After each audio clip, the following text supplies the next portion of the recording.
2025년을 보내시면서 어떠한 마음이 많이 드셨을까 궁금합니다. 저는 한 게 아무것도 없는 것 같아서 너무 죄송한 마음이었습니다. 주 안에서 정말 주님의 영광을 나타내는 우리가 되어지기를 주님은 원하시는데 우리가 참 그렇게 하지 못해서 2026년에는 우리의 삶에 예수님을 나타낼 수 있는 그런 충만한 은혜가 있기를 간절히 바랍니다. 오늘 말씀은 에베소서 말씀이 되겠습니다. 에베소 1장 17절에서부터 19절까지 한 목소리로 봉독하도록 하겠습니다. 우리 주 예수 그리스도의 하나님 영광의 아버지께서 지혜와 계시의 영을 너희에게 주사 하나님을 알게 하시고 너희 마음의 눈을 밝히사 그의 부르심의 소망이 무엇이며 성도 안에서 그 기업의 영광의 풍성이 무엇이며 그의 힘의 위력으로 역사하심을 따라 믿는 우리에게 베푸신 능력에 지극히 크심이 어떠한 것을 너희로 알게 하시기를 구하노라.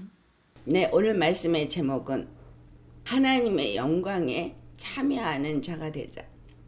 여러분 하나님의 영광에 참여하는 자가 되시기를 예수의 이름으로 축복합니다.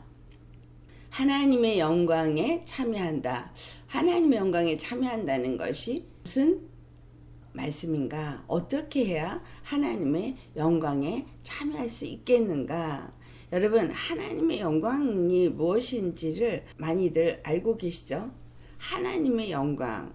그래서 하나님은 그 영광을 나타내고자 우리에게 그 이름을 주셨습니다. 예수의 이름은 하나님의 영광입니다. 그래서 그 하나님의 영광을 우리에게 나타내기를 원하십니다. 근데 사람들 중에서는 두 종류의 사람이 있습니다. 하나는 영광을 기대하는 사람이에요. 하나님의 영광이 내게 나타나기를 기대하는 사람이 있어요. 그런가 하면 다른 사람은 하나님의 영광에 동참해서 그 참여하기를 원하는 사람이 있습니다. 여러분은 어디에 속한 사람들입니까? 하나님의 영광을 기대하는 사람입니까? 하나님의 영광이 내게 임하기를 원합니다. 주의 영광이 내게 임하시옵소서. 그렇게 기대하는 사람이 일반적인 그리스도인들입니다. 그래서 하나님의 영광이 임하는 것을 싫어하는 사람은 아무도 없습니다. 그래서 그 영광이 내게 임하시옵소서. 그 영광을 너무 바라고 원하고 그래서 간절히 구하고 기대합니다. 근데 여러분 하나님이 원하시는 사람은 그 영광을 기대하는 사람이 아닙니다. 하나님의 영광에 동참하는 자예요. 하나님의 영광에 참여하는 자예요. 하나님의 영광에 동참하고 하나님의 영광에 참여해서 그 하나님의 영광을 돕는 사람. 그런 사람을 원하십니다.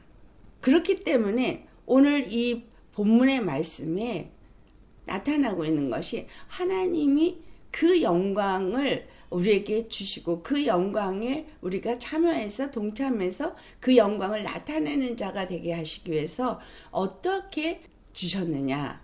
그것이 첫 번째가 바로 17절에 지혜와 계시형을 주사라고 말하고 있죠. 지혜와 계시형을 주시고 나서 왜 지혜와 계시형을 주셨는지를 17절에 뭐라고 말하고 있습니다. 이거는 17절부터 19절까지 지혜와 계시의 영, 즉 성령이 우리에게 임하신 이유를 말하고 있습니다. 근데 17절에 말씀을 보니까 하나님을 알게 하시고 라고 말하고 있어요. 여러분 우리가 하나님의 영광에 참여하는 자가 되려면 하나님이 어떤 분인가를 알아야 합니다. 아멘. 하나님이 어떤 분인가? 우리는 하나님에 대해서 막연하게 알고 있다고 생각해요. 예수님이 누구신가? 하나님이 누구신가? 하나님이 우리의 유일하신 하나님이고 예수가 그리스도이신 것을 압니다. 그래서 나는 하나님을 압니다. 라고 말하는 여기서 알다라는 이야기는 그 야다라는 단어의 의미를 가지고 우리가 알아야겠습니다. 하나님을 안다라고 말할 때 하나님이 원하시는 건 지식으로 아는 걸 원하는 게 아닌 거예요. 지혜와 계시형을 우리에게 주시고 하나님을 알게 한다는 것은 어떤 지식을 깨닫게 해서 알게 한다라는 말이 아니고 경험하게 하다라는 의미예요. 하나님이 지혜와 계시형을 우리에게 주셔서 말씀을 받았을 때 하나님을 그 말씀을 가지고 그 말씀에 따라서 순종하며 나아갈 때 하나님이 어떠한 분인지를 경험을 하는데 하나님은 당신 자신을 뭐라고 표현했어요? 나 외에 구원자가 없다라고 표현했거든요. 그러니까 주님을 안다는 얘기는 주님을 경험한다는 얘기고 주님을 경험한다는 얘기는 매 순간 매 분초마다 아니면 매일의 삶에 나는 하나님을 경험하게 한다라는 거예요. 2025년 여러분 하나님을 얼만큼 경험하셨습니까? 다시 묻습니다. 2025년에 하나님의 구원을 여러분은 얼만큼 경험하셨습니까? 구원을 어떻게 경험할 수 있을까요? 우리에게 주신 예수의 이름으로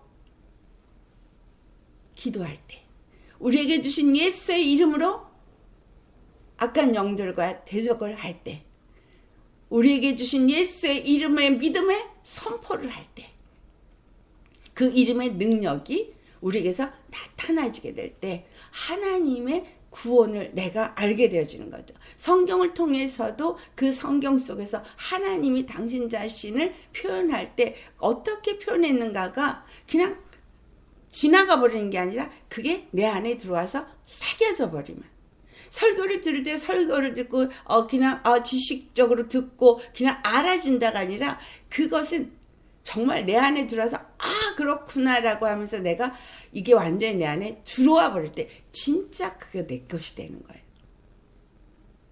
주님은 경험해야 알아져요. 이치를 깨달아 알아지는 때 그 이치를 내가 경험할 땐 확실하게 내 것이 되잖아요. 그래서 지혜와 계시형을 우리에게 왜 주었느냐? 네, 하나님이 누구신가를 알게 하기 위해서.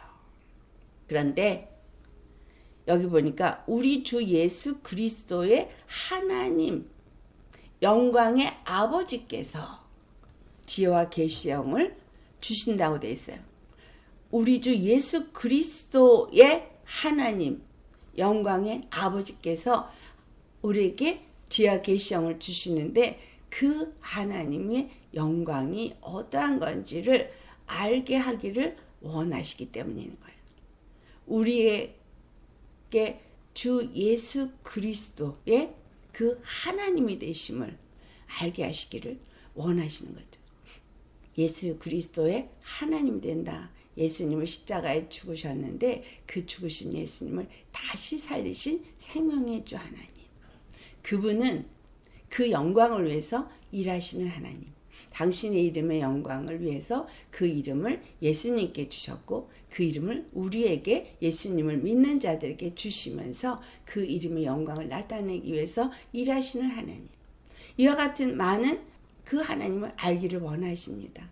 구약에서 그래서 사람들이 여호와를 경험할 때마다 여호와 삼마, 여호와 니시, 여호와 이레 여러 가지 단어들을 말하면서 여호와가 누구신가를 그들이 경험한 대로 말했어요. 여러분 여호와가 삼마라는 걸 경험하셨습니까? 승리하시는 하나님이라고 경험하셨어요? 아니면 여호와 이레의 하나님, 늘 모든 것을 준비하시는 하나님 걸 경험하셨습니까? 아니면 여호와 라파, 치료하시는 하나님을 경험하셨습니까? 내가 믿는 만큼 경험하게 됩니다.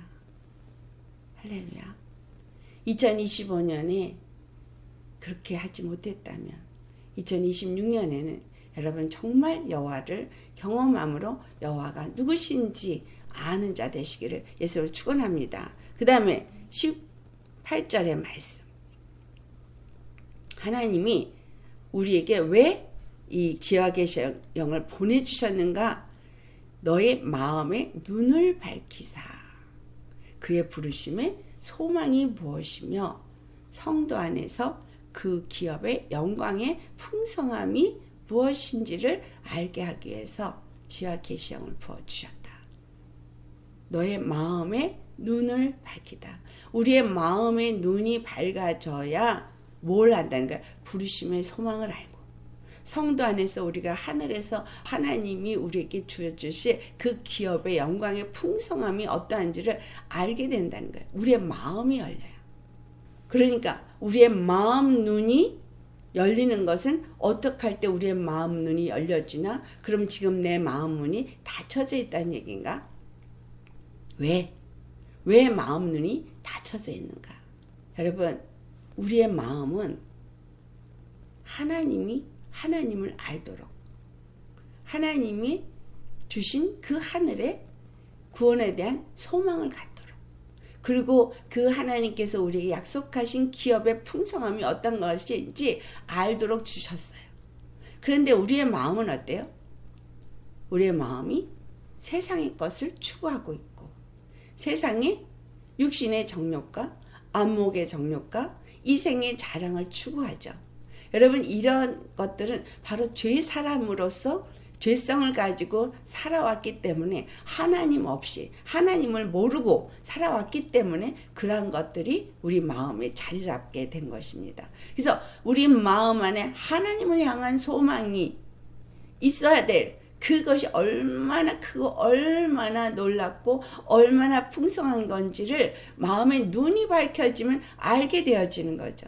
그래서 마음의 눈이 밝혀지면 마음의 소망이 생기는 거예요. 기업의 풍성한 것이 어떤 건지를 알아지게 되는 거예요. 그럼 이 땅의 것에 미련이 없습니다. 육체의 정욕을 따라 살지 않고, 안목의 정욕을 따라 살지 않고, 이생의 자랑을 따라서 살지 않아요. 이건 다 세상에서 온 것이고 하늘로부터 온 것이 아니라고 분명하게 말하고 있습니다. 여러분, 이것이 선악을 알게 하는 나무하고 연관된다 그랬죠. 선악을 알게 하는 나무는 보암직하고 먹음직하고 지혜롭게 할 만큼 탐스럽다.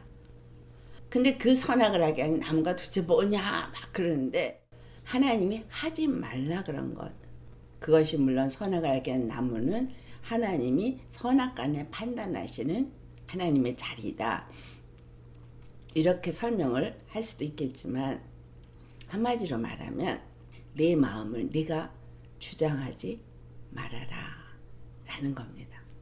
내 마음을 내 임의로 내가 원하는 대로 주장을 하고 있죠. 왜? 죄를 짓고 나니까. 그 이전에는 하나님의 말씀에 순종하는 삶이었어요. 그리고 이 천국에 있는 그 에덴 동산의 모든 나무의 실과는 다 먹어도 된다. 그리고 생육하고 번성하고 정복하고 다스리고 다 모든 걸 다 주셨어요. 하나님 가진 모든 권세를 그에게 다 주셨어요. 단 하나, 내가 명령한 이 단 한 계명, 이거는 지켜라. 근데 그 지키라는 게 하나님의 말씀을 들어라 라는 거예요. 하나님이 너의 주권자니까, 너의 조물주니까 너는 하나님의 말씀을 들어라 라는 거예요. 그 말씀을 들을 때 네가 살 수 있다. 그 말씀을 들을 때 네가 이 모든 것들을 다 누릴 수 있다. 그거였거든요. 하나님의 말씀을 들으면 모든 것을 누릴 수 있고 모든 것을 가질 수 있고 모든 권세를 사용할 수 있다는 건데, 그 말씀을 어김으로 그 모든 걸 다 빼앗겼다는 사실이에요. 근데 여러분, 오늘도 우리가 예수님을 믿는 사람들이 마음의 눈이 어두워져서, 눈이 감겨져서 뭘 따라가요? 정욕을 따라가잖아요. 육신의 정욕을 따라가요. 안목의 정욕을 따라가요. 이생의 자랑을 따라가요. 왜? 그게 내가 보기에 먹음직하고 보암직하고 지혜롭게 할 만큼 탐스럽게 보이기 때문인 거예요. 주님은 하지 마라.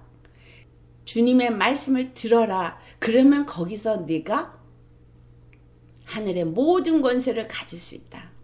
예수님을 통해서 우리에게 주신 것은, 지혜와 계시의 영을 주신 것은 무엇을 준 것이냐? 지혜와 계시의 영은 예수 그리스도의 십자가에서 죽으시고 부활하셔서 우리에게 주신 것이 무엇인지, 우리에게 주시는 그 기업의 풍성한 것이 무엇인지를 알게 하기 위해서 주셨다는 거예요.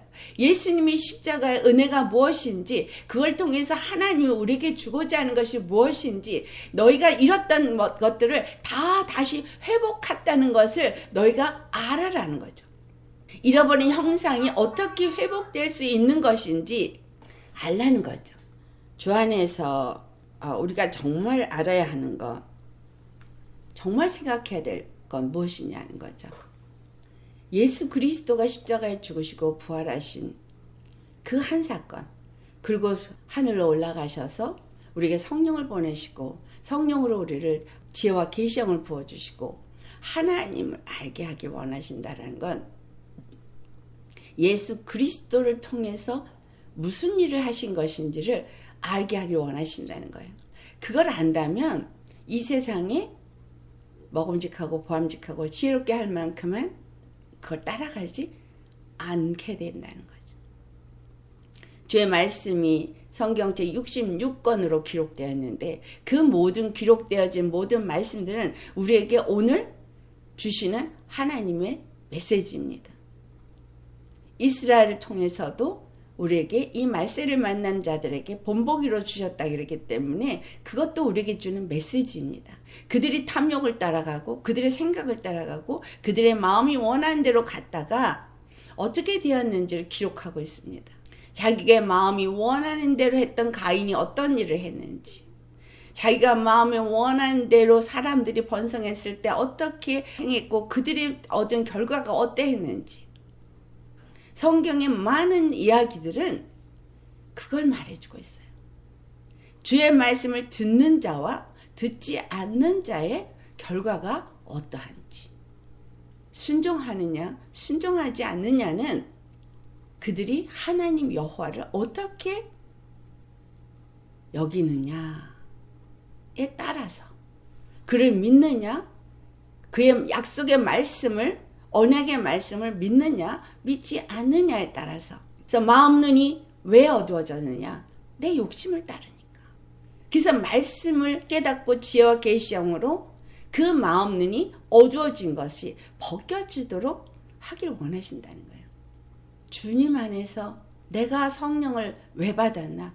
주의 말씀을 깨닫고 십자가에서 죽으시고 부활하신 예수님, 성령을 내게 보내주신 성령님, 그래서 우리가 성령이 우리 안에 오시옵소서, 우리를 인도하시옵소서, 가르치시옵소서 다 하는데 우리가 말은 그렇게 하고 기도는 그렇게 하면서 내 생각, 내 탐욕, 내 마음이 원하는 거, 사욕을 버리지 않고 안목의 정욕, 육신의 정욕, 이생의 자랑을 여전히 추구하고 있다면 성령님을 슬프게 하는 거죠.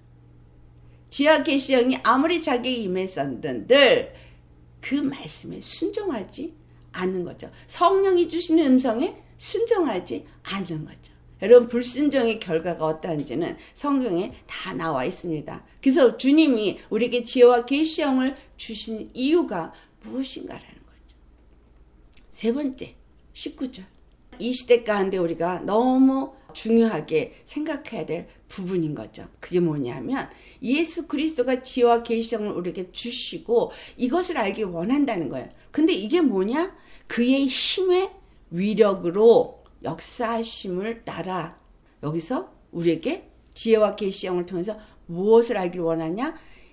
여호와 하나님의 힘의 위력, 그것으로 모든 것을 역사하셨다는 것을 알기를 원한다는 거예요. 역사하심을 따라서 믿는 우리에게, 그래서 그 역사하시는 여호와의 구원의 역사를 믿는 우리에게, 전능하신 하나님을 믿는 우리에게, 다 그거 얘기잖아요.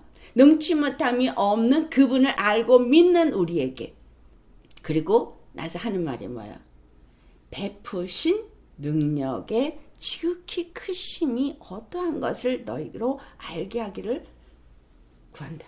믿음을 가진 우리에게 베푸셨대요. 주셨대요. 이것이 베푸시는데 그게 뭐냐면 능력의 지극히 크신 하나님이 주신 그 힘의 위력으로 모든 것을 역사하시는 여호와가 믿음이 있는 우리에게 지극히 크신 그 능력을 베풀어 주시는 것을 너희가 알기를 원한다는 거야. 강구한다는 거예요, 사도 바울이. 자, 여기서 말하고 있는 단어가 한국말로는 이렇게 힘, 위력, 이렇게 능력 이렇게 나왔는데, 이게 이제 헬라말로 힘의 위력 했을 때 여기서 말한 그 힘이라고 말하는 파워, 이거는 두나미스라는 단어를 사용했습니다.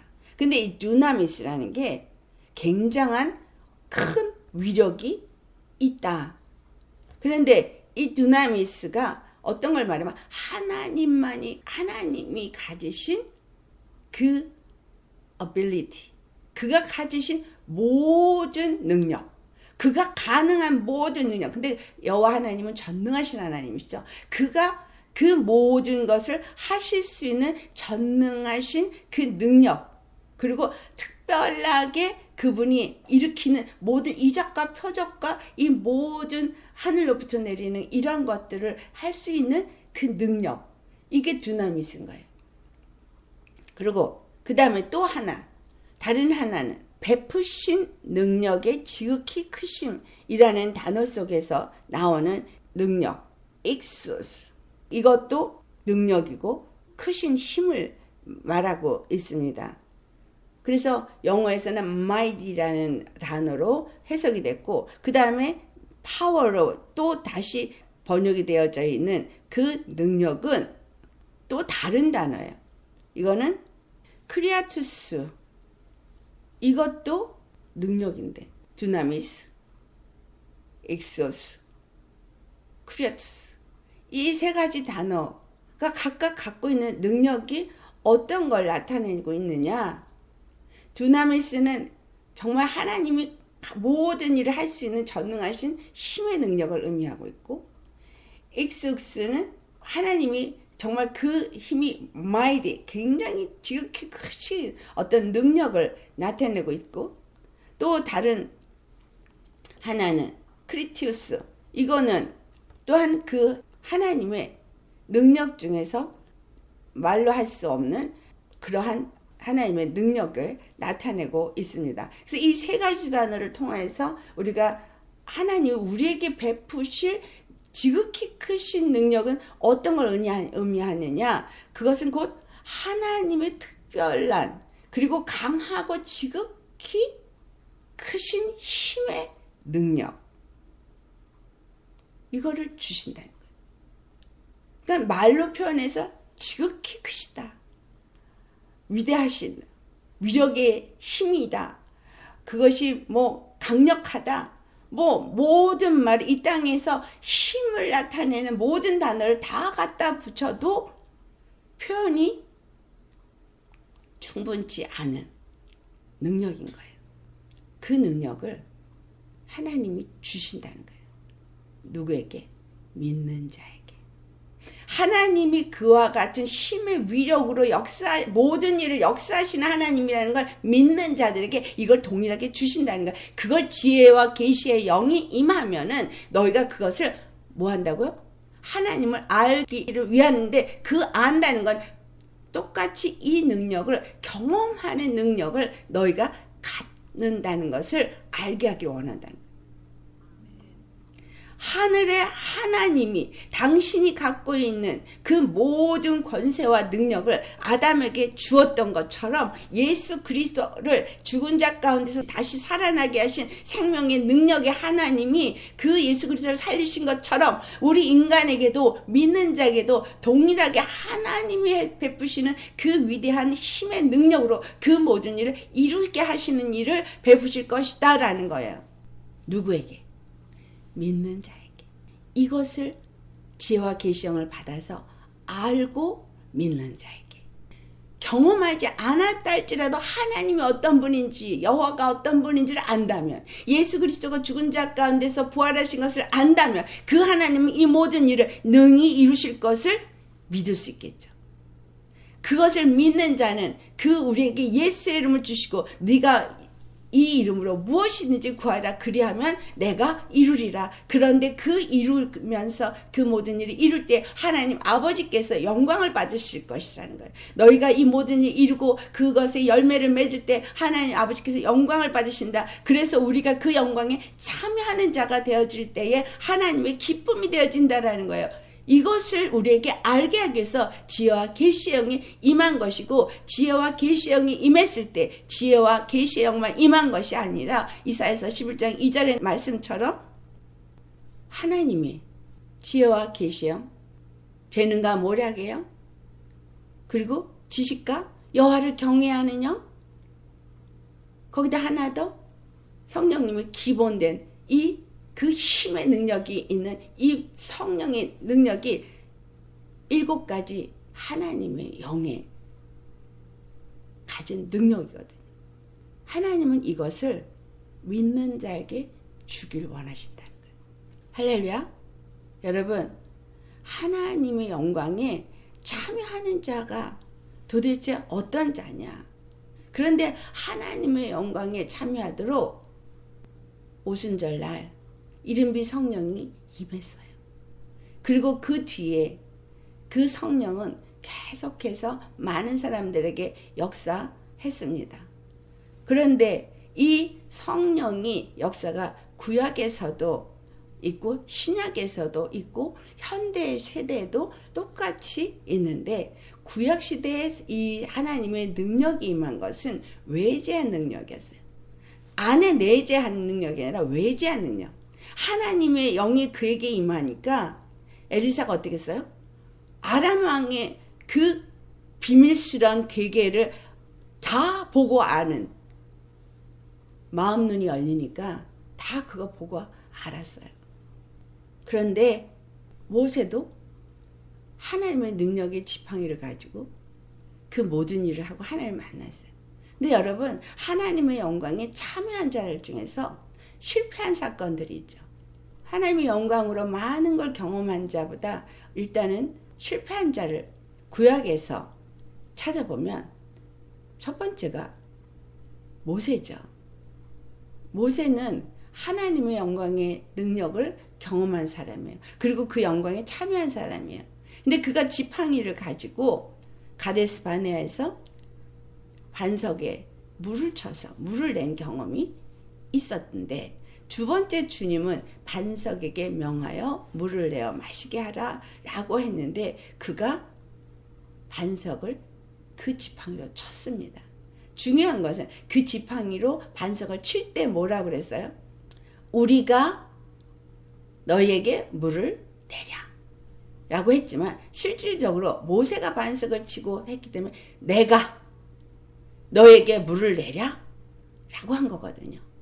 자, 그렇다면 여기서 하나님이 이 모세 행위를 뭐라 그래요? 하나님의 이름을 거룩하게 여기는 일을 백성들 앞에서 하지 않았기 때문에 너는 그 백성들 가나안 약속의 땅으로 이끌어들이는 일을 하지 못한다 라는, 결국은 그가 하나님의 영광에 참여하는 그 일에서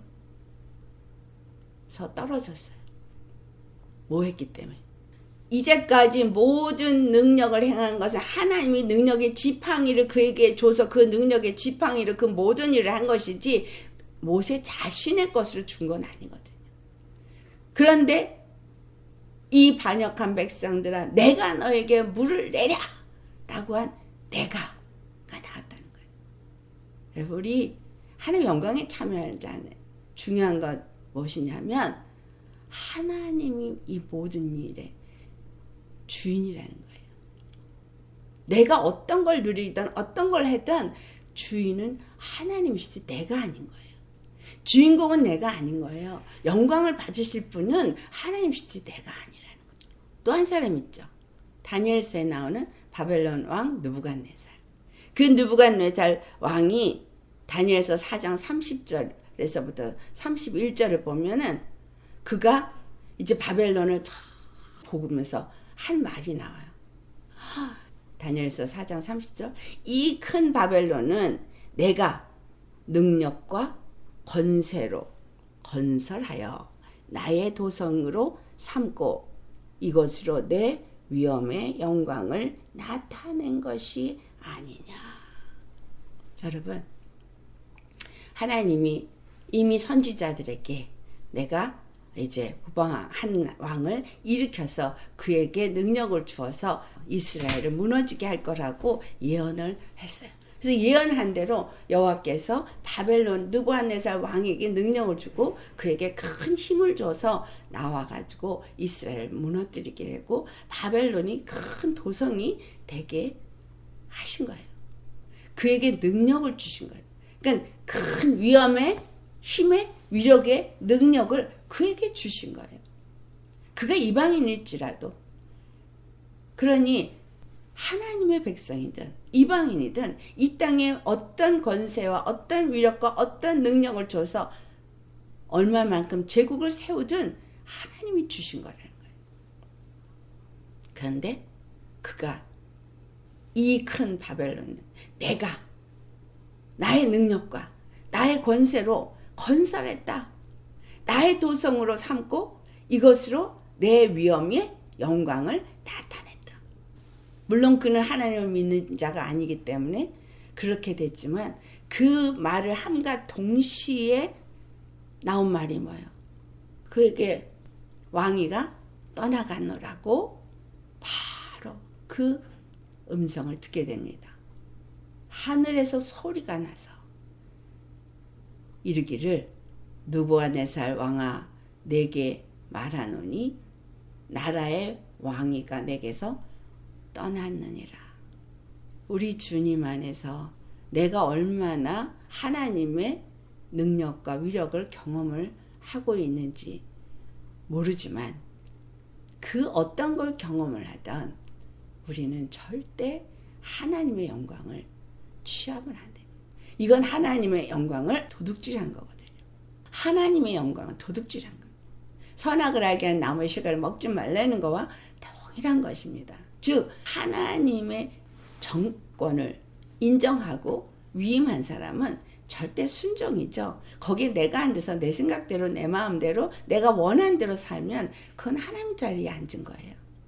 그 다음에 신약에 와서는 사도행전 12장 22절에 보면 백성들이 그 헤롯 왕이 나왔을 때 그 헤롯 왕에게 부르짖으면서 헤롯 왕이 뭔가 메시지를 전할 때 이것이 신의 소리이라고 소리를 지르니까 사람의 소리가 아니라고 하니까 23절에 헤롯 왕이 그 영광을 하나님께 돌리지 아니하고 자기가 그 영광을 취했다는 것을 기록하고 있어요.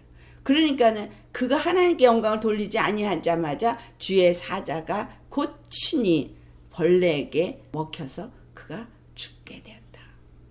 이런 것들을 우리가 알아야 합니다.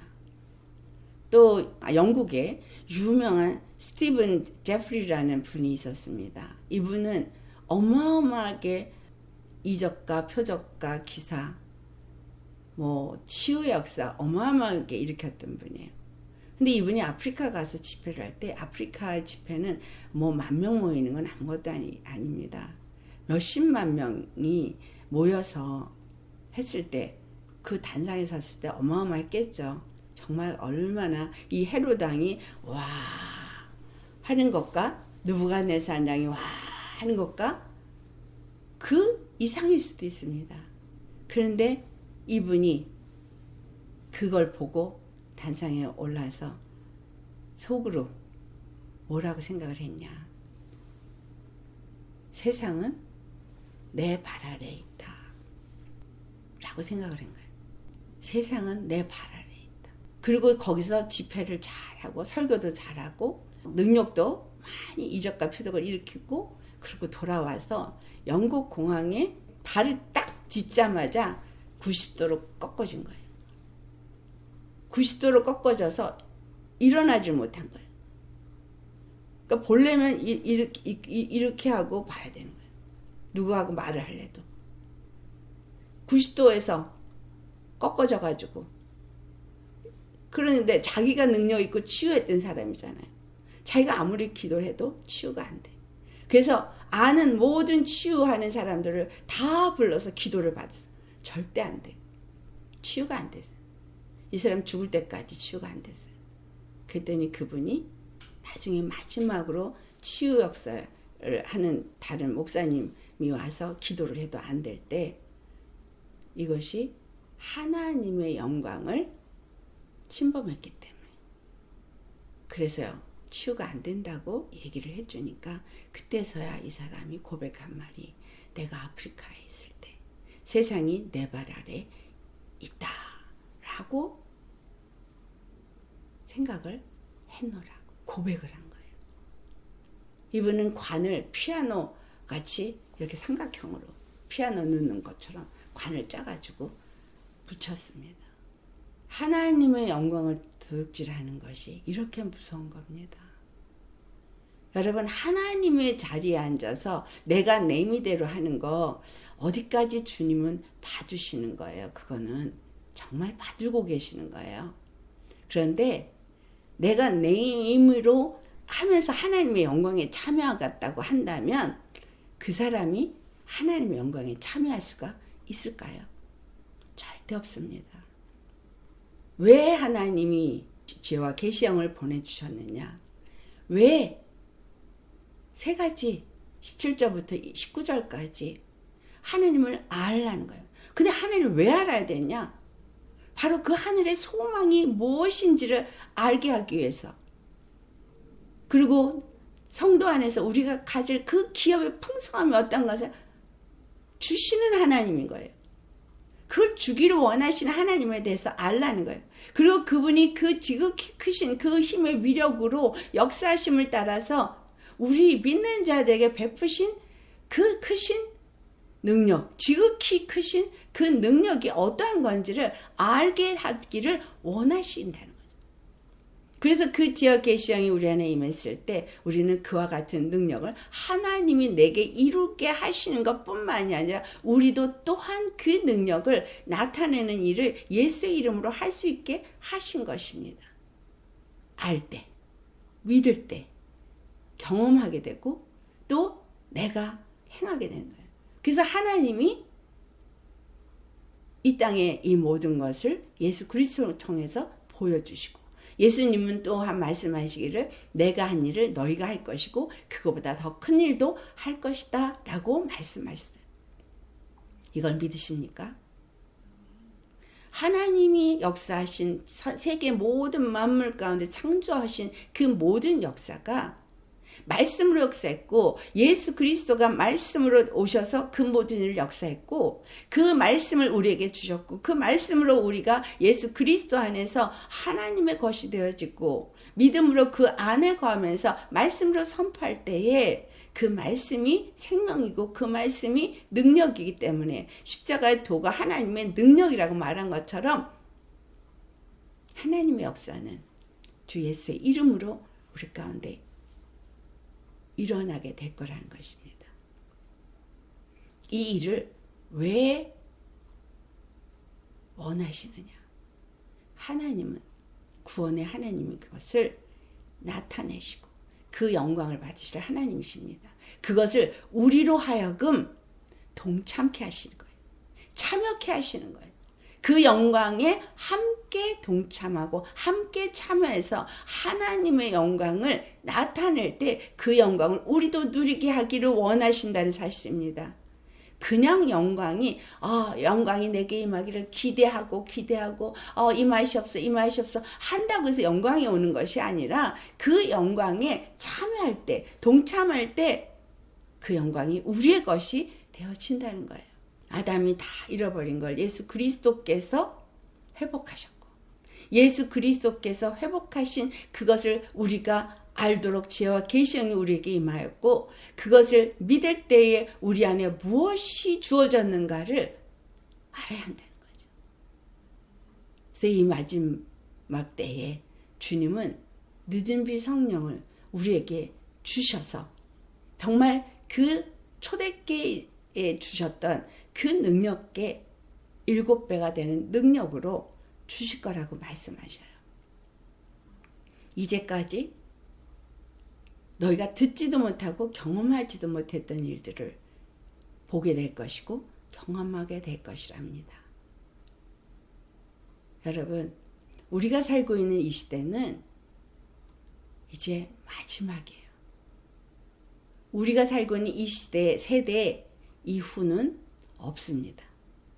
이 가운데 나이 많아서 먼저 죽는 사람은 있을 수 있겠지만 그러나 살아남아 있는 사람들이 살아있는 동안까지 이 세상에 계시록에 기록된 모든 말씀들이 이루어질 것입니다.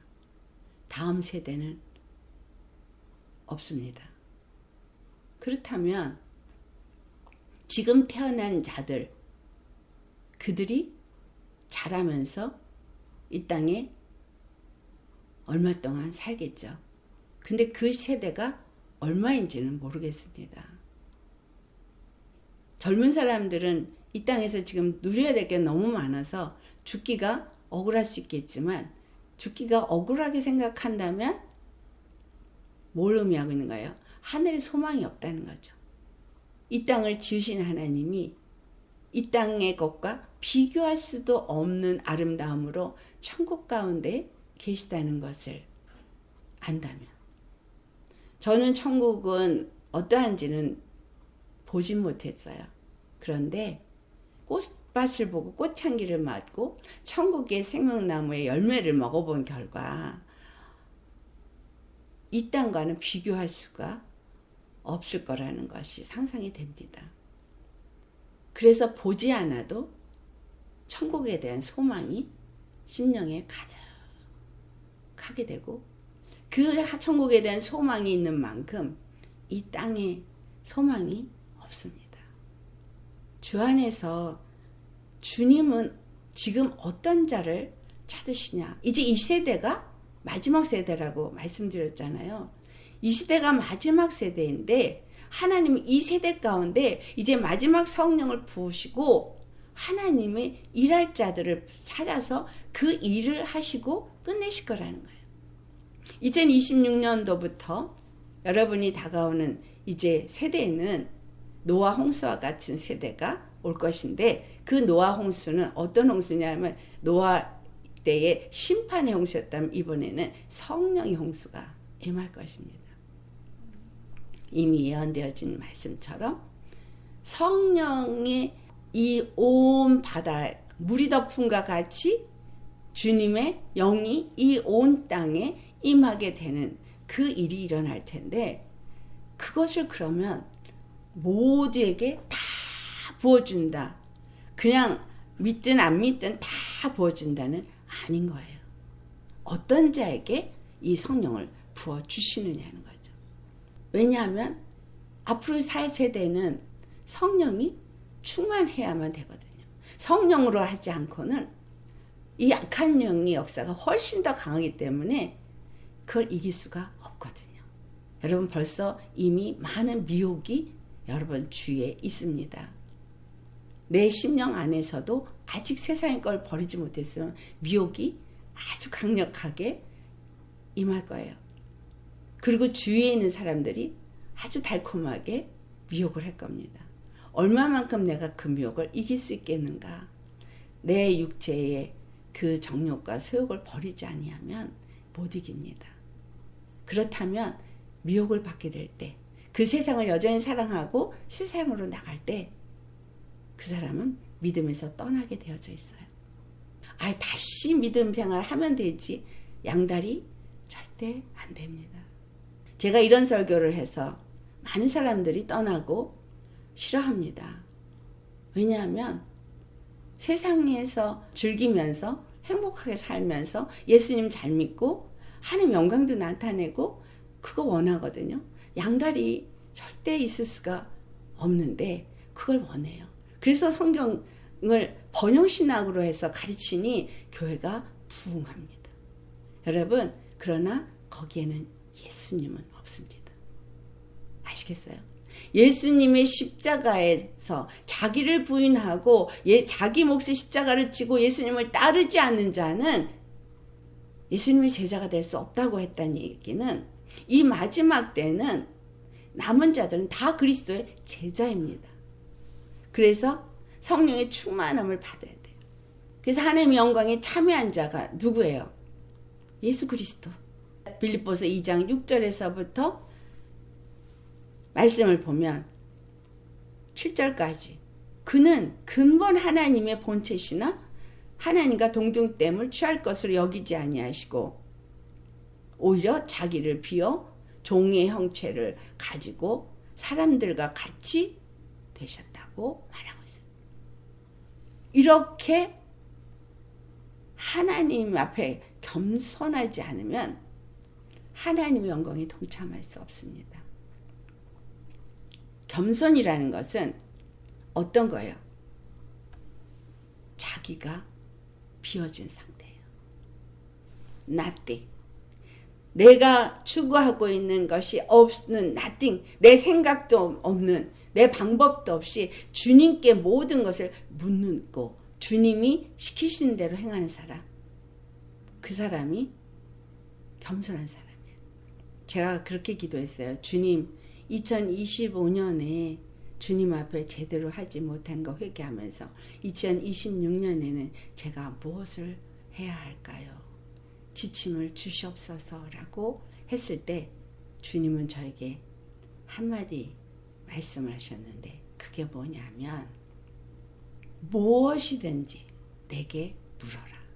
네가 누구를 만나야 될지 만나지 말아야 될지 가야 될지 가지 말아야 될지 모든 것을 나에게 물어라. 2026년부터는 재난의 날이다. 내게 묻고 성령의 인도함을 받아라. 말씀과 기도에서 떠나지 말아라. 그것이 너에게 이길 수 있는 힘이 될 것이다. 주님은 우리 임의로 우리 힘으로 우리가 구원받는 길을 알 수 없다고 말씀하시는 거예요. 내 생각에 이게 옳고 내 생각에 이게 좋을 것 같고 그리고 얼마든지 주님이 기뻐하는 일을 잘할 수 있을 것 같으나 내 생각과 하나님 생각은 다르다는 거죠. 주님께 물으셔야 한다는 거예요. 이 사도 바울이 또 얼만큼 겸손했던지를 우리가 한번 보길 원합니다. 고린도전서 15장 9절에 보면은 우리 잘 아는 사도 바울의 고백이 있습니다. 나는 사도 중에 가장 작은 자라라고 말해요. 가장 작은 자.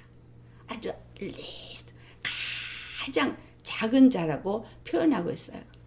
근데 이 고린도전서 15장 9절에는 사도 중에서 가장 작은 자라고 말했는데 에베소서 3장 8절에서 9절을 가보면 모든 성도 중에 지극히 작은 자보다 더 작은 나에게.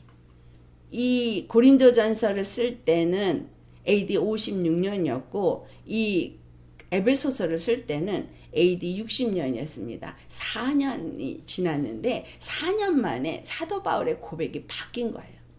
사도 중에 내가 가장 작은 자라고 했던 그가 그 다음에 에베소서 3장 8절을 보니까 모든 성도 중에 지극히 작은 자, 모든 성도 중에 지극히 작은 자, 가장 찌질한 자, 그보다도 더 자기가 뭐라 그래요? 작은 자라는 거예요. 모든 성도 중에 가장 작은 자 중에 더 작은 자인 나에게 하나님이 은혜를 주셨다. 그 은혜가 측량할 수 없는 은혜이다는 거죠. 자기가 왜 이와 같이 하나님의 지와 계시형을 받고 하나님의 이와 같은 은혜를 입었는가? 그것은 바로 하나님이 나에게 준 사명이 어떠한 것인지를 행할 수 있게 하기 위해서라는 것을 그 다음에 고백을 합니다. 또 빌라델비아 교회는 계시록 3장 8절에 그들이 하나님 앞에 칭찬을 받는데 어떻게 그들이 하나님의 영광에 참여를 했는가 라고 말했는데 내가 내 행위를 아노니 내가 작은 능력을 가지고도 내 말씀을 지키고 내 이름을 배반하지 아니하였도다 라고 말해요. 주님, 내가 무엇을 하기를 원하십니까? 우리가 해야 할 질문은 이것입니다. 주님, 내가 무엇을 해야만 하겠습니까? 주 안에서 정말 겸손한 자 하나님이 찾으십니다.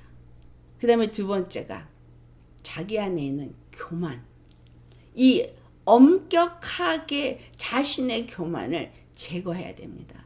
여러분, 우리 안에 있는 누룩을 다 제거하셔야 됩니다. 6월절이 있기 전에 누룩을 다 가져가는 풍습이 이스라엘에 있었던 것처럼 예수님 재림하시는 이 마지막 관문 있기 전에 우리는 우리 안에 있는 누룩을 다 제거하셔야 합니다. 여러분 안에 돌짝밭, 가시덤불밭, 엉겅퀴, 그리고 내 안에 있는 사욕, 내가 아직도 버리지 못한 육체의 정욕, 세상을 추구하고 있는 이 모든 것들. 세상을 사랑하고 세상과 짝하는 사람을 간음한 여인이라고까지 표현할 만큼 세상에서 오는 것들을 사랑하시지 않아야 해요. 그런데 여기서 교만이란, 우리 안에서의 교만은, 우리 교만 없는 사람 하나도 없습니다. 근데 엄격하게 자신의 교만을 제거해야 돼요. 나는 스스로가 잘났다고 생각해도 교만이고, 나는 이거를 원해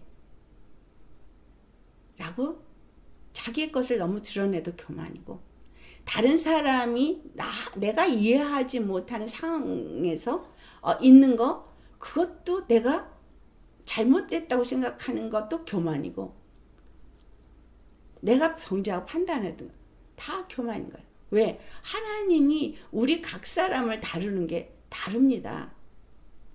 내가 보기에는 내 믿음이 옳고 네 믿음은 좀 이상한 것 같아? 그것도 교만입니다. 누가 누구를 판단해요? 우린 누구도 판단할 능력이 없는 자입니다.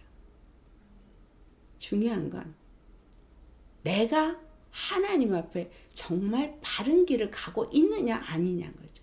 내 생각이 나를 주장하고 내 탐욕이 나를 주장하고 그래서 내 마음이 나를 주장하고 내가 원하는 것을 하고 있느냐 아니냐가 중요한 것이지, 다른 사람이, 그 사람은 그 사람이 자기 일을 하나님과 교제하면서 받는 거예요. 제가 훈련을 받을 때 이해가 안 됐어요. 다른 사람들은 나같이 그런 훈련 받는 사람이 없더라고요. 도대체 내가 무엇이 잘못돼서 이렇게 고통을 받아야 되지? 저 사람들은 다 잘 나가고 있는데 나는 왜 이렇게 힘든 삶을 살아야 되나? 이해를 못했어요. 그때 누가 가르쳐주는 사람도 없었고, 그런데 그 경험을 통해서 결국은 하나님은 내 안에 있는 교만을, 내 안에 있는 모든 가시덤불과 엉겅퀴와 돌짝밭을 뽑아내는 작업을 하시더라는 거죠. 그래서 주님 안에서 지금만 생각하면 그 지난 세월이 너무 힘들었지만 너무 감사한 세월이었어요. 그 시간이 없었다면 제가 지금 얼마나 교만해 있을지, 아직도 교만한데 지옥불에 떨어질지도 모르고 깝죽대고 있을 겁니다. 여러분, 내가 내일 일을 몰라요. 주님이 인도하시는 대로 가야만 합니다. 내가 나를 옳다라고 생각한다고 내가 옳은 게 아니고 주님이 옳다고 인정해 주셔야 옳은 거예요. 내가 믿음이 있다고 생각할 때 내가 믿음이 있는 것이 아니고 주님이 믿음이 있다고 인정해 주셔야 믿음이 있는 거예요. 여러분, 자기를 부인하고 자기 몫의 십자가를 지지 않고 나를 따르지 않는 자는 내게 합당치 않다라는 말씀이 그냥 성경에 기록된 것이 아닙니다. 하나님과 재물을 겸하여 섬길 수 없다고 한 말이 그냥 있는 말이 아니에요. 세상과 하나님을 짝하여 겸할 수 없습니다. 성전이 벨리알을 함께, 하나님과 벨리알을 함께 갖고 있을 수 없습니다. 결국은 하나님을 선택하려면 세상을 버려야죠. 세상의 소욕을 버려야죠. 그래서 엄격하게 내 안에서 아직도 내가 교만한 가운데 생각하고 있는 것이 있다면 버려야 합니다. 릭 조이너라는 분이 있어요. 모닝스타를 하고 있는, 여기서 노스캐롤라이나에 사신, 그 사역하시는 분이신데 지금은 이제 리타이어 하셨죠. 근데 그분이 천국에 갔다 와서 쓴 책들이 있고 굉장히 천국을 많이 갔다 오신 분인데 그분이 천국에 갔다 오셔서 많은 걸 썼는데 그중 하나가 뭐냐면 천국에서 가장 높은 곳에 있는 자가 누구인가라는 거예요. 그게 바로 갈라디아서 2장 20절의 삶을 산 사람이 천국에서 가장 높은 자리에 있는 자랍니다. 갈라디아서 2장 20절 여러분 한번 우리 같이 외워볼까요? 우리 갈라디아서 2장 20절 다들 아시죠? 내가 그리스도와 함께 십자가에 못 박혔나니 그런즉 이제는 내가 산 것이 아니요 오직 내 안에 그리스도께서 사신 것이라. 이제 내가 육체 가운데 사는 것은 나를 사랑하사 나를 위하여 자기 몸을 버리신 하나님의 아들을 믿는 믿음 안에 사는 것이라. 아멘. 여러분 이 삶을 사셔야 합니다. 제가 갈라디아 2장 20절 써서 붙여놓고 눈으로 보고 마음에 새기고 읊조림시라 그랬죠. 이 갈라디아 2장 20절 우리 그리스도인은 떠나가면 안 돼요. 내가 그리스도와 함께 십자가에 못 박혔어요. 죽었어요. 죽은 자는 말이 없습니다. 죽은 자는 감정이 없습니다. 죽은 자는 계획이 없습니다. 죽은 자는 nothing입니다. 아멘. 우리가 무엇을 할 수 있어요? 이사야 선지자를 통해서 열방이 하나님 앞에는 물통에 물 한 방울이래요. 저울에 그 한 먼지래요. 우리가 여호와 앞에서 무엇을 할 수 있다고 말할 수 있고 자랑할 수 있고 하겠다고 할 수 있는 것이 있겠습니까? 우린 십자가에 그리스도와 함께 죽었어요. 그런즉 이제는 내가 사는 것이 아닌 거예요. 오직 내 안에 그리스도께서 사시하는 거예요. 근데 이제 늦은 빛 성령을 완전히 우리 안에 보내주셔서 우리의 생각과 마음뿐만이 아니라 우리의 손의 움직임, 입술의 움직임, 우리의 발걸음까지도 완전히 주장하게 해서 성령이 강력하게 우리에게 임하실 거라는 거예요. 주님의 영광에 동참하도록 함께 그 영광을 이 땅 가운데 나타내도록 여러분 남은 자에게 이 성령을 부어주실 겁니다.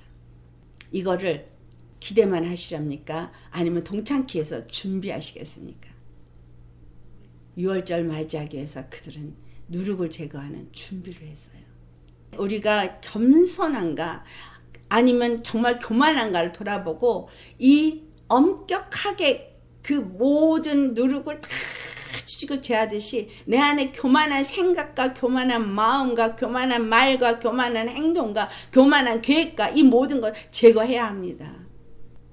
내가 나는 라는 단어가 아예 입 바깥에도 안 나올 정도로 이 머릿속에서도 마음속에서도 일어나지 않도록 완전히 그 교만을 제거해 버리셔야 합니다.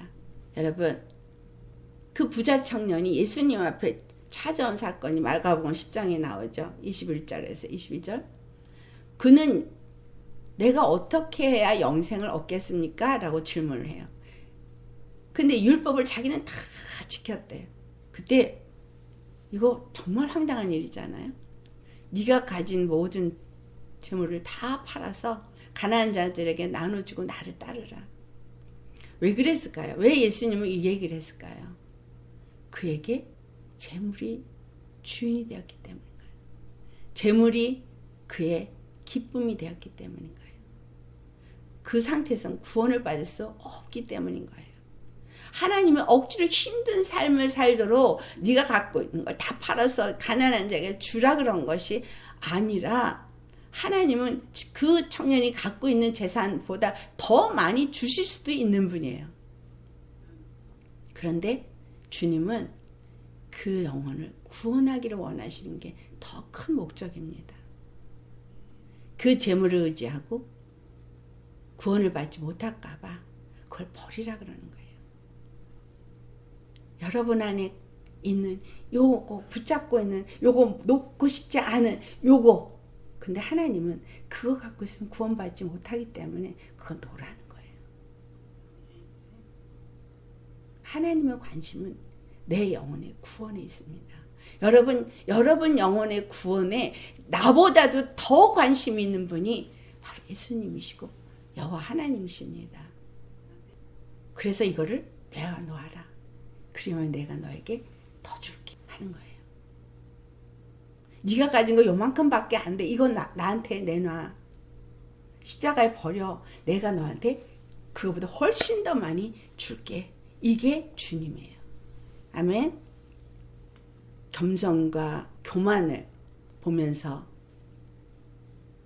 잘 봐서 행한 사람. 세 번째, 자기 욕망을 따라 살지 않습니다. 자기 욕망을 따라 살면 안 됩니다. 자신이 원하는 거, 자신을 기쁘게 하는 거 다 내려놓아야 되는 거예요. 그래서 이 부자 청년에게 그 재물을 갖다 팔아서 나눠주라고 한 거예요. 네 번째가 지속적으로 하나님 앞에 말씀과 기도와 금식을 해야 하는 거예요. 왜 그래야 될까? 그것은 하나님의 말씀에서 내가 무엇을 놓쳤는지, 무엇이 잘못 생각했는지, 잘못 가고 있는지를 깨닫게 되어지고, 기도 중에 주님한테 말씀을 받고 주님이 가르치신가 인도하심을 성령으로 받기 때문인 거예요. 금식은 그렇게 해서 하나님으로부터 끊임없이 우리가 어떤 그 은혜가 충만하게 임할 때에 그 스티븐 제프리처럼 교만해지지 않기 위해서, 여러분 만약에 교만한 마음이 올라온다면 금식하셔요. 주님 오실 때까지 우리 이렇게 가야 합니다. 하나님의 영광에 참여하도록 늦은 비 성령 분명하게 주실 겁니다. 이 늦은 비 성령을 받도록 이 초대교회 때 이른 비 성령을 받기 위해서 무엇을 했는가가 우리에게 이제 지침을 주죠. 사도행전 1장 4절을 보면 주님이 분부하신 대로 그들이 함께 모였다고 말하고 있어요. 그런데 예루살렘 성을 떠나지 말라라고 말한 대로 그들이 예루살렘 성에 있는 그 다락방에 가가지고 아버지 하나님께서 약속하신 것을 기다리라고 한 대로 그들이 기다렸습니다. 예수님은 그들에게 사도와 그 모인 자들에게 지침을 하고 승천하셨어요. 근데 그 지침이 뭐였어요? 예루살렘을 떠나지 마라. 이것은 하나님이 지정한 장소예요. 예배의 장소, 기도의 장소. 하나님이 지정한 장소에 거기서 기도하라 그러면 거기 모여야 돼요. 장소를 지정해 주셨어요. 그 장소를 지정해 주신 건 내가 그 장소가 좋고 나쁘고가 상관없어요. 주님이 지정해 주신 장소에 주님이 임하시겠다는 이야기거든요. 거기서 일하시겠다는 이야기거든요. 그래서 여러분 이 줌으로 예배 드리는 게 편안한 것도 있지만 안 좋은 패단도 있는 게, 줌으로 예배 드리면 되지 그러고 아무렇지도 않게 할 수 있는 확률이 있거든요. 주님이 지정한 장소에 지정한 곳에서 예배 드리는 것이 하나님이 바로 그 자리에 먼저 와 계시다는 사실이에요. 지정한 장소에 지정한 시간에 주님은 먼저 와서 우리를 기다리신다는 거예요. 그래서 여러분 오늘 이렇게 모인 곳에 우리만 모인 것이 아니라 주님은 천사를 먼저 보내시고 성령이 먼저 임하셔서 그곳에서 기다리고 계시다는 정확한 시간에. 그래서 우리는 그걸 염두에 두시고 주님 앞에 예배하는 자가 되셔야겠습니다. 기도하고 그래서 기도의 자리에서 계속 기도를 해야 그 자리가 하나님과 야곱의 사다리가 세워지는 자리가 됩니다. 그리고 두 번째, 하나님이 그 약속하신 성령이 임할 때까지 기다리라고 했어요. 그러면 시간의 때는 내가 정하는 게 아니라 주님이 정하신 때까지 우리는 기다려야 돼요. 내 때가 아닌 주님의 때인 거예요. 그 때가 언제일지 모르지만 인내로 기다려야 합니다. 그래서 인내로 구원을 얻으리라. 여러분 주님 안에서 정말 우리가 하나님이 약속하신 성령 분명히 오십니다. 왜냐하면 그분은 약속하신 일을 반드시 이루시는 미쁘신 하나님이시기 때문에 반드시 오는데, 여기에서 명령한 것처럼 너희가 모이기를 힘써라. 지정한 장소에서 모이기를 힘써라. 근데 보니 사도행전 1장 13절과 14절에 그들이 모였을 때 어떻게 모였다 그러냐, 한 마음으로 모였다라고 말하고 있어요. 한 마음, 한 뜻, 한 성령, 한 믿음으로 그들이 모여서 간절히 부르짖었다고 말하고 있어요. 한 마음을 가지고 함께 모여서 간절히.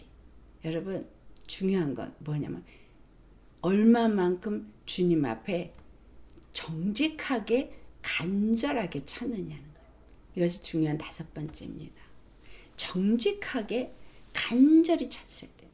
그냥 주문 주고 말면 많은 게 아니라 정말 정직하게 간절하게 주님 영광에 참여하도록, 늦은 비 성령이 내가 받도록 준비하면서 간절히 찾고 구하고 구하는 사람에게 임할 것입니다. 여러분, 사람들이 어떤 것을 얻으면 대가 지불은 반드시 있었습니다. 대가 지불 없이 얻어진 건 없어요. 예수님의 십자가의 은혜는 값없이 우리에게 주셨지만, 그러나 이 늦은 비 성령을 받고 하나님의 영광에 동참하고 참여하는 자에게는 대가 지불이 있어야 합니다. 무슨 대가 지불? 겸손해지는 대가 지불. 완전히 그 교만을 제거하는데 엄격하게 살펴보면서 제거하고, 자기의 욕망을 따라 살지 아니하고 그 십자가에 믿음으로 나아가면서 말씀과 기도와 금식과 이런 것을 항상 힘쓰며 지속적으로 해야 하는 거죠. 그리고 간절히 정직하게 주님을 찾고 구하는 자가 되셔야 하는 거예요. 그리고 모여야 될 때에, 모이라고 한 장소에 모이기를 힘쓰는 자가 되는 거. 하나님 안에서 우리가 그렇게 준비되어진 자라면 그곳에 성령이 임하실 겁니다.